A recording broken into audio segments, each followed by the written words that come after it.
Assalamualaikum warahmatullahi wabarakatuh. Baik teman-teman sekalian, melanjutkan bahasan yang kemarin mengenai pain modulation atau modulasi nyeri, yaitu suatu proses bagaimana tubuh itu mencoba untuk menghambat persepsi nyeri yang diterjemahkan oleh korteks cerebri. Yang kemarin kita sudah bahas yang pertama yaitu mengenai gate control teori, kemudian kita bahas bahasan yang kedua yaitu mengenai descending analgesic pathway atau descending pain pathway, bagaimana tubuh itu menghindari atau menghambat persepsi nyeri dengan cara memberikan stimulus-stimulus yang nantinya akan menginhibisi bagian substansia gelatinosa ofrolandi. Yang kemarin kita bahas mengenai gate control yang mengeluarkan substansi yaitu berupa gamma aminobutyroacid, dan sekarang kita akan masuk ke dalam bahasan yang selanjutnya seperti janji saya yang kemarin. Baik, bahasan yang kedua yaitu mengenai descending analgesic system, yaitu bagaimana tubuh itu menghambat atau menginhibit nyeri itu dengan cara menstimulasi suatu nukleus yang dibawa dari atas, makanya disebut dengan descending karena dia turun ke bawah gitu. Pertama kita akan bahas dulu mengenai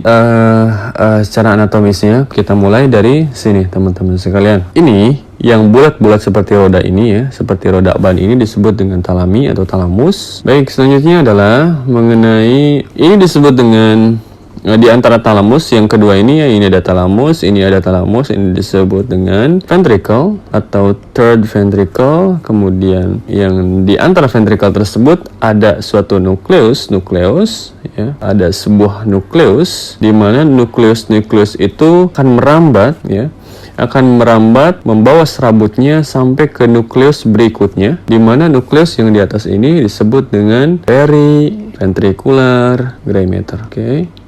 Grameter atau disingkatnya adalah VVG, periventricular grameter.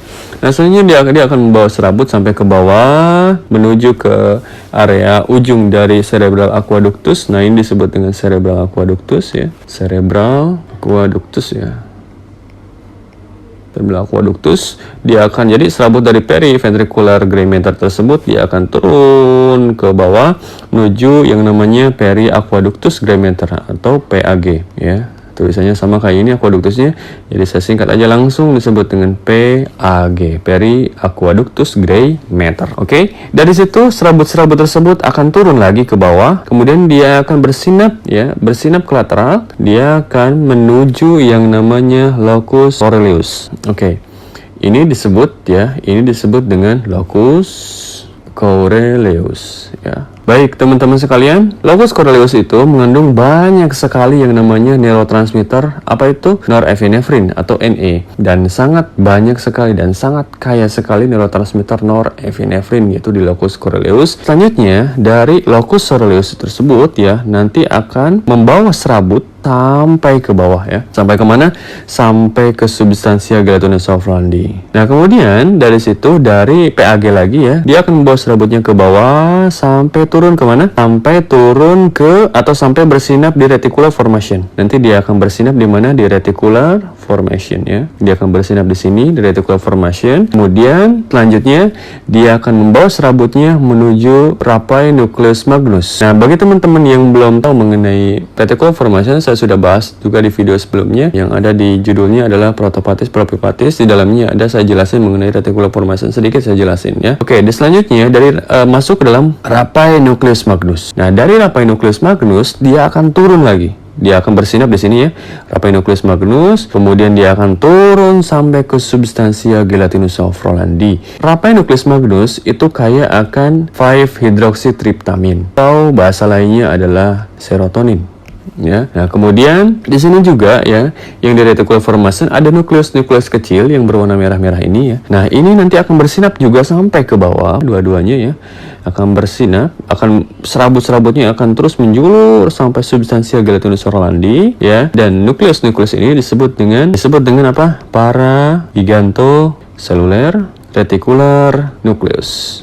Paragigantocellular reticular nucleus. Dan ini juga sangat kaya akan apa? 5-hydroxytryptamin atau serotonin. Nah, kita sudah tahu ya, sekarang kita akan ulangi. Ini adalah otak kita, bagian otak kita. Kemudian ini dari sini sudah mulai ke dalam brainstem, ke dalam batang otak, sampai sini, sampai ke bawah, sampai spinal cord, corda spinalis. Nah, selanjutnya di sini ada yang namanya talami atau talamus yang nanti akan menghimpit sebuah ventricle. Nanti ventrikel tersebut di sampingnya ada nukleus yang disebut dengan periventricular gray matter yang nantinya akan menjulurkan serabut sampai ke bawah menuju mana? Menuju periaqueductus gray matter di ujung anatomi dari cerebral aqueductus. Kemudian dia akan menjalarkan serabutnya itu ke locus coeruleus, yang dimana locus coeruleus itu kaya akan norepinefrin, dan selain itu dia akan terus menjulurkan ke bawah sampai ke reticular formation ya. Dia akan bersinap di sini reticular formation. Nah, kemudian selanjutnya dia akan terus menjalarkan serabutnya menuju mana? Menuju raphe nucleus magnus. Tulisannya ya, raphe nucleus magnus, yang nantinya akan turun ke bawah sampai ke mana? Sampai ke substantia gelatinosa of Rolandi. Dan di reticular formation ada nukleus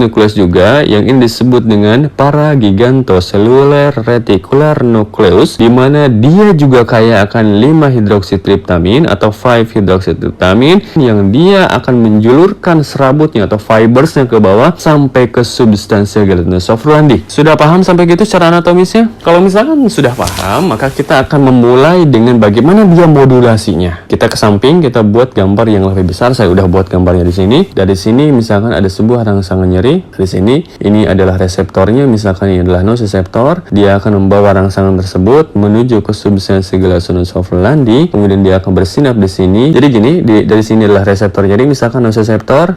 Kemudian di sini ganglion. Kemudian dia akan diteruskan ya sampai. Nah, apa yang diteruskan? Yang diteruskan adalah potensial aksi. Potensial aksi itu apa sih? Listrik gitu ya. Listrik yang dihasilkan dari listrik yang dihasilkan dari sebuah stimulus. Nah, potensial aksi itu adalah listrik yang dihasilkan dari sebuah stimulus. Nah, ini misalkan trauma ya, terbentur itu adalah stimulus. Stimulus tersebut akan dipersepsikan oleh sebuah reseptor, yaitu misalkan nociceptor, karena ini nyeri ya. Nociceptor yang nantinya akan dibawa sampai ke substansia gelatinosa of Rolandi. Nanti di sini ya. Nanti dia di sini akan bersinap, dia akan kontralateral ke sini menyilang ya. Di spinal cord untuk nyeri langsung menyilang di commissura anterior substantia alba. Dia menyilang sampai ke atas ini. Begitupun yang ini kalau misalnya dari sebelah sini. Ini tergantung letaknya. Kalau misalkan nyerinya sebelah sini, dia akan menyilang langsung ya. Jadi yang mempersepsikannya itu otaknya di sebelahnya. Kalau dia nyerinya di kanan, yang mempersepsikan itu di otak kiri dan sebaliknya.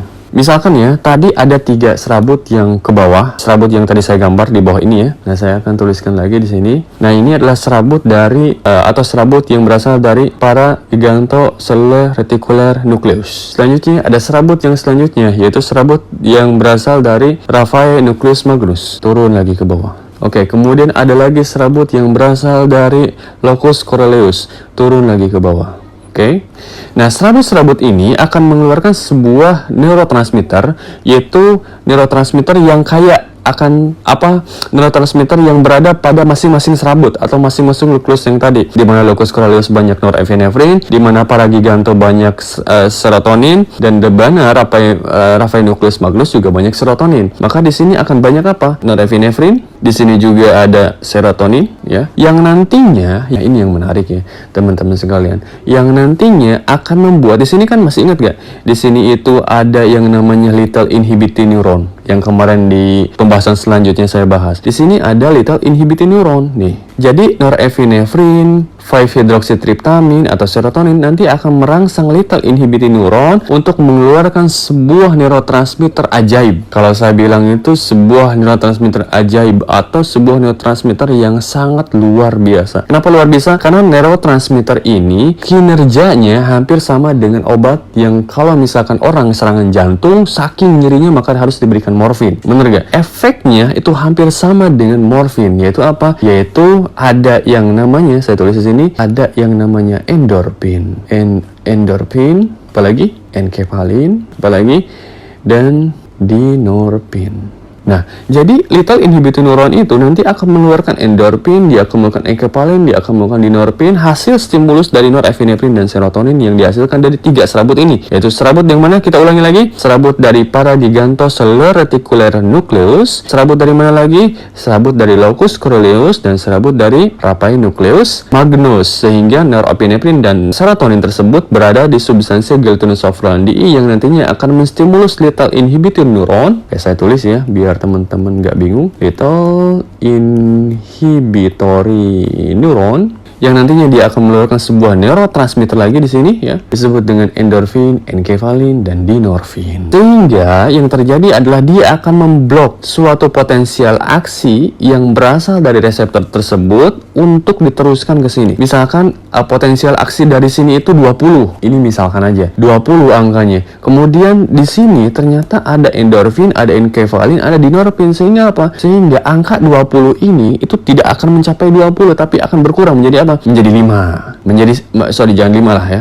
Menjadi 10 misalkan. Kemudian menjadi 5. Tergantung, semakin banyak distimulus semakin akan berkurang. Sehingga apa? Sehingga stimulus atau potensial aksi yang diteruskan sampai ke atas korteks cerebri juga menurun. Sehingga apa? Sehingga persepsi yang dirasakan atau yang diterjemahkan oleh korteks cerebri juga menurun. Jadi kalau misalkan pasien ditanya skala nyerinya berapa, misalkan dia skala nyerinya adalah 8. Kemudian distimulus dengan adanya norepinefrin, serotonin, sehingga keluarlah endorfin, enkefalin, dan dinorfin, skala nyerinya bisa berat. Kita tanya lagi tuh, berapa ibu kira-kira ditanya nih sama kita nih? Oh sudah 4. Oh 3 misalkan ya. Nah itu persepsi itu yang nanti dihasilkan dari adanya endorfin, enkefalin, dan dinorfin. Sudah paham sampai sini?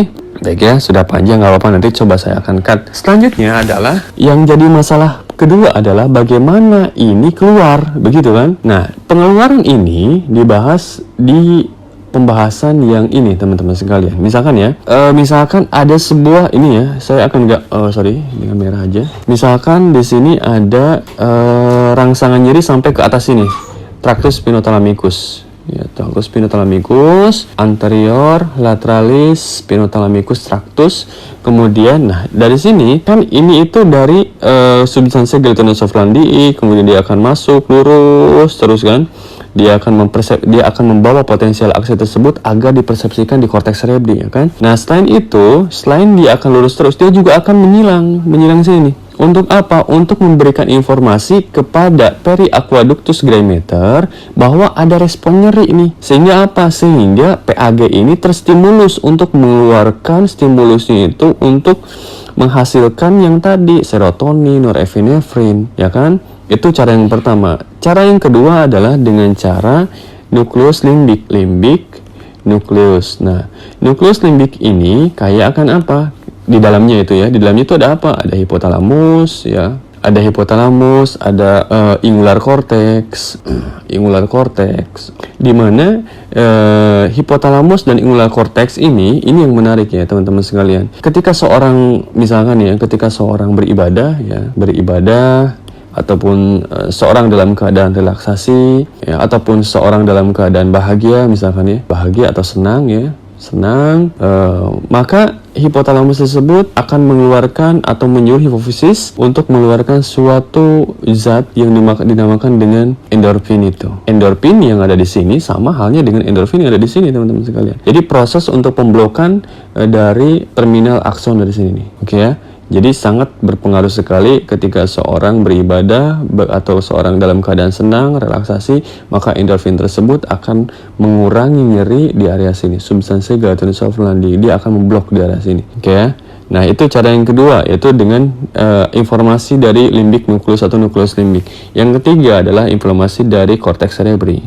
Nah, korteks cerebri selain dia mempersepsikan bahwa tubuh mengalami nyeri, dia juga akan memberikan informasi kemana? Dia akan memberikan informasi ke periaqueductus bahwa tubuh ini dalam keadaan respon nyeri, sehingga otomatis periaqueductus graemeter ini akan menstimulus organ atau nukleus-nukleus yang lain untuk mengeluarkan zat-zat atau neurotransmitter yang tadi, sehingga sampailah ke sini zat-zatnya dan dia akan mengeluarkan atau menstimulus lethal inhibitory neuron untuk mengeluarkan endorfin, enkefalin, dinorfin, sehingga stimulasi nyeri atau potensial aksi menjadi berkurang dan berkuranglah persepsi yang dipersepsikan oleh korteks cerebri. Begitu ya. Oke, kalau misalkan teman-teman merasa ini terlalu cepat dan terlalu rumit, silahkan untuk diulangi bahasanya ya, karena memang seperti inilah bahasanya. Dan cukupkan sekian karena sudah panjang sekali. Wassalamualaikum warahmatullahi wabarakatuh.